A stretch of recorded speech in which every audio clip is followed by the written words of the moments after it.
இந்த தீர்மானம் தமிழகத்தில் இருக்கின்ற ஒட்டுமொத்த தமிழ் மக்களுக்கு நம்பிக்கை ஊட்டுகின்ற ஒரு தீர்மானம். இனி தமிழக மக்களை வாழ வைக்கின்ற, தமிழை வளர்க்கின்ற, தமிழனுடைய பொருளாதாரத்தை தமிழன் கையிலேயே இருக்க வேண்டிய அந்த நிலையை உருவாக்க நாங்கள் துணிந்து விட்டோம். அதற்கான திட்டங்களை தீட்டுவோம். எங்களுடைய கொள்கை சமூக நீதி. ஆட்சி பிடிக்கிறது அது ஒரு இலக்கு, அது ஒரு இலக்கு, அவ்வளவுதான். எங்களுடைய முதல் கொள்கை, முதல் இலக்குனா அனைத்து மக்களுக்கும் சமூக நீதி கொண்டு வர வேண்டும்.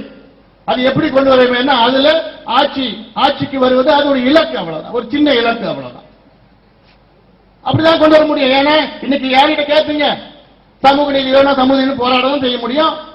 கேட்டோம், போராடணும், உயிரை இழந்தோம், ரோடுக்கு போனோம், உண்ணாவிரதம், ஜெயிலுக்கு போனோம், அடிப்பட்டோம், உதப்பட்டோம், எல்லாம் பண்ணோம், வழக்கில் சந்திச்சோம். என்ன நடந்தது? சமூக நீதி வந்துச்சா? வரல.